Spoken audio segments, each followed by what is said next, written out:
covering John the Baptist, the baptism and temptation of Jesus briefly, the calling of disciples, as well as many healings, including Peter's mother-in-law, casting out demons, all under this command of secrecy. So you'll see that this gospel moves a lot quicker, has a few different themes than the other gospels, and again, they're all telling this different perspective of the same story. In Mark chapter 2, you have the paralytic who is lowered through the roof of Jesus' home because of the crowd.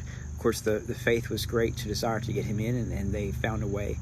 The amazing thing about this passage is that Jesus, when he speaks to him, first forgives his sins and speaks to that. Many people around are disgusted, unbelievable that someone like this would say they could forgive sins, but Jesus is wanting to prove a point. It says, easier for me to say, pick up your better walk, or to forgive sins. And obviously, showing the Son of Man has been given the authority on earth to forgive sins. The amazing thing is he still proceeds then to look at the man, tell him to pick up his bed, go home, which of course he immediately does. Then you have the conversion of Levi, or Matthew as he's called, and the occasion later at Levi's house is used to teach the Pharisees, and with controversy amongst fasting, what's wrong with his disciples. Of course, they're there with the bridegroom, no point to fast. And later, correction over the Sabbath, and that Jesus himself is Lord of the Sabbath. First 21 verses of Matthew 12, Mark 3, and Luke 6, you can see themes. This will be the first time we've broken down these three Gospels in similar manner, as they are known as the Synoptic Gospels, being more similar to each other than that of John. But throughout, you can see that Jesus is Lord of the Sabbath, being very important, the context of which in Mark and Luke both revolve around a man with a withered hand being healed. In Matthew and Mark, you can see this fulfillment of Isaiah 42, where Jesus not willing to be a one of quarreling with people, and then in Mark, as he's exorcising demons, commanding them to keep quiet, being in different ways this prophecy is fulfilled. In Mark and Luke, you see that the 12 different disciples, apostles, they're clarified, specifically named, and the second sermon in Luke here is profound, as well as Mark. In Mark 4, you have the purpose of why Jesus spoke in parables, as well as many specific parables, that of the sower, the hidden lamp, the growing seed, mustard seed, and even the specific account of how Jesus calmed a storm, and the fact that the wind and waves obey him. In Mark 5, you have two different accounts contrasting Jesus' power with that of his grace and gentleness. So first of all, you have Legion, the man with many demons, being healed and set in his right mind, putting all the town folk at amazement. And then secondly, you see these miracles that happen, Jairus' daughter being dead, and on the way to heal her, there's a woman who presses in, interrupts Jesus. She also is made well. In the face of many that would ridicule him and be shocked that he would attempt to raise the dead, he tells the girl to get up, to no longer sleep, and for those around her to feed her and go about their way. In Mark chapter 6 and Luke 13, you have the official naming and sending of the 12. Of course, the disciples, apostles being sent out. You have this mentioned elsewhere in Matthew as well. Of course, John. The inclusion of Matthew here is the second time we'll have looked at the Synoptic Gospels, all carrying similar stories. John the Baptist being beheaded by Herod, and the 5,000 fed are mentioned in all three of these Gospels. And then as well, when you look at just Matthew 14 and Mark 6, you have Jesus walking on the water, as well as Peter briefly, and of course many others also touching the hem of his garment and being healed. When you look at just Mark 6, then you see this rejection at Nazareth that had been mentioned in Matthew 13. This is not at the very beginning of the ministry, but again, a second time where you see the hometown of Jesus rejecting him. Matthew 15 and Mark 7, you have the Pharisees, which accuse the disciples of defiling themselves by not washing their hands as the traditions of the elders requires. Jesus corrects them and says that actually is what comes from within that defiles a person, not what goes into the mouth. And further on, you see a woman, a Canaanite, Syrophoenician woman, who famously says even the dogs get the crumbs that fall from the master's table. And this picture of faith is one of the greatest pictures of Gentile acceptance in the kingdom. And from here on, at the end of Mark 7, you have a man who is deaf who's being healed with the phrase ephphatha. and a very unique healing that Jesus performs as a miracle. In Matthew 16 and Mark 8, you have the Pharisees and Sadducees, again, demanding signs. And Jesus would use this as an example to go on and teach the disciples about the leaven, how the corruption can start so small in these groups and spread widely. In Mark, this passage is preceded by Jesus feeding the 4,000, another time that he had fed the great multitudes, and also followed by Jesus healing a blind man at Bethsaida, a great example of a progressive healing. And when you look at the rest of these chapters and include a little bit of Luke 9, you can see the confession of Jesus Christ coming from Peter, and Jesus going on to predict his death and resurrection, teaching the disciples all that would be to come.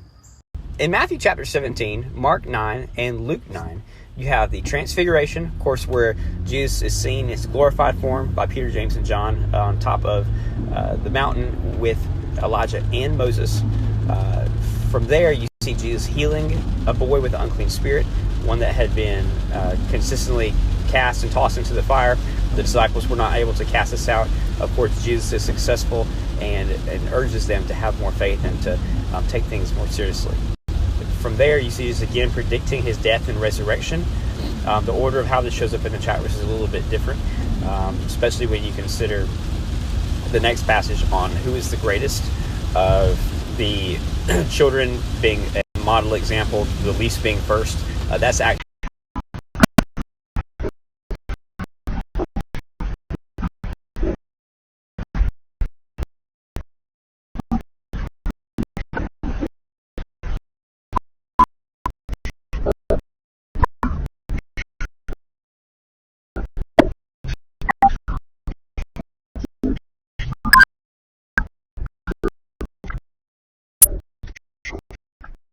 in Matthew 19 and Mark 10, Jesus would teach on marriage and divorce, showing that the law of Moses was only because that's where people were at the time and for their hardness of heart that those laws were put into place. But marriage certainly from the beginning, man and woman, and to be for a lifetime together. He would go on to bless those that are able to be called to celibacy, as well as blessing the little children, saying that the kingdom is called for such as these. There's a young ruler that comes along and he has all the answers when it comes to the law, but he has many great possessions, and ultimately this is what will keep him from coming to Christ. And all of this interaction is a great example of how we're not able to be saved on our own accord. The camel through the eye of the needle is used as an example to show how no man can enter heaven, especially those that are rich. But what is impossible with man is possible with God. Of course, the beauty of salvation and the message of the cross. From there in Mark, Jesus again predicts his death and resurrection, goes on to speak of the baptism of his suffering that he would be baptized with, the greatness of serving, of course, in the kingdom, and the healing of blind Bartimaeus, one of the great examples of faith seen in Scripture. In Mark as well as John, you have the triumphal entry, Jesus coming in on a donkey, fulfilling prophecy, receiving praise, Hosanna to the King. As we look forward, this really marks the beginning of what is known as Passion Week, and things will really pick up.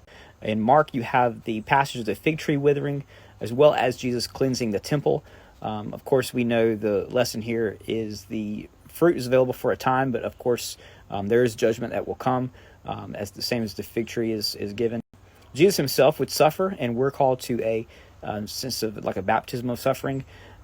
There's forgiveness in the kingdom, but that does not mean everything will go perfect. Of course, we see Jesus' wisdom in that Mark 12, 1 through 12, the parable of the wicked tenants. Actually, Jesus is foretelling his own death in this. You see the description of the cornerstone, and the death of one within is certainly the death that he would. In Matthew, Mark, and Luke, you see a series of questions that Jesus is able to answer and eventually give his own question. So much great teaching coming in this section. The Pharisees bring up this point of taxes, and should they pay taxes to Caesar? Jesus, of course, wisely again avoids traps, says you give to Caesar what is Caesar and to God what is God's. The Sadducees, who don't even believe in the resurrection, ask Jesus a very loaded question about marriage in heaven.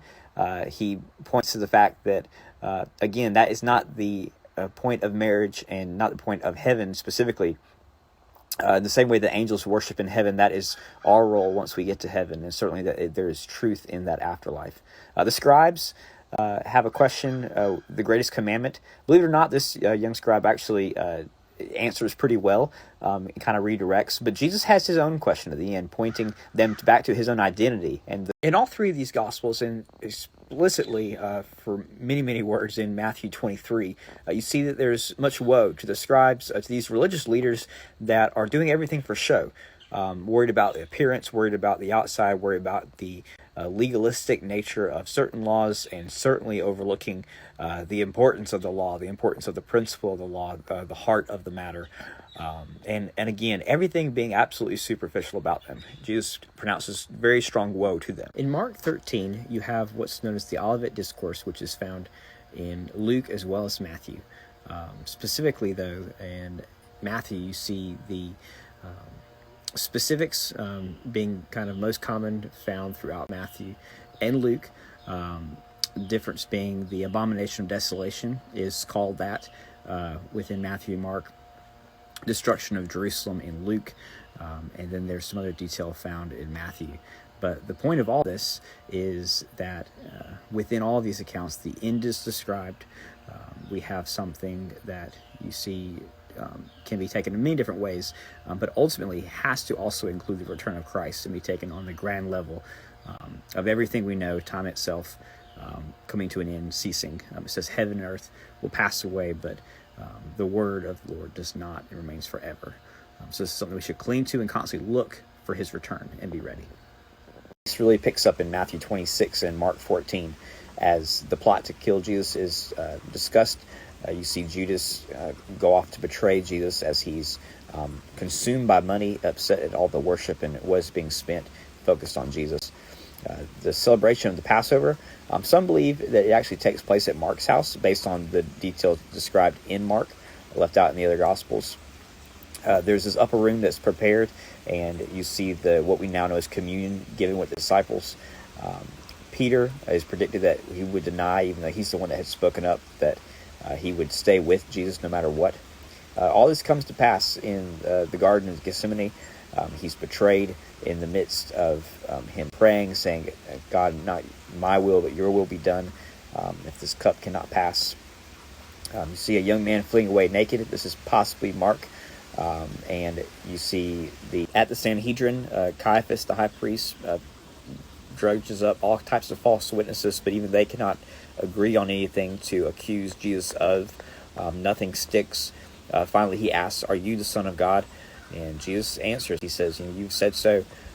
I am, and next you'll see me coming at the right hand of God, coming on the clouds. And this is enough to condemn him in their eyes. Caiaphas tears his cloak. And Matthew 27 and Mark 15, you have Pilate trying Jesus with no defense offered. Barabbas being released despite the pleading from Pilate's wife and his own indecision. Priests drive this entire thing, and the soldiers are carrying forward intense mockery and brutality. You have the king dying on a cross with many testimonies to the truth of Jesus' claims. You have the soldier that sees him cry out and say, this must be the Son of God. Again, before he dies, he says, my God, why have you forsaken me? And creation itself proclaims the truth of this, with the darkness, with the tombs opening, with the great earthquakes, and all this going forward being the most important crux of the gospel. Matthew 28 and Mark 16, you have the accounts of Jesus rising from the dead. On that resurrection morning, the angel rolling away the stone, the soldiers being struck as if they were dead, and the women that would encounter Messiah for the first time as the risen Lord. You have, at the end of these chapters, commissions, what to expect as you go forward as believers, the command to go and make disciples. Mark, you have Mary Magdalene specifically getting to see Jesus Christ, of course, worshiping the Lord, and beyond that, his ascension is mentioned here as well. For all these accounts, you see different details that are given. You see different perspectives, all corroborating the fact that Jesus is alive, the fact that the tomb was empty, and you see that now he's at the right hand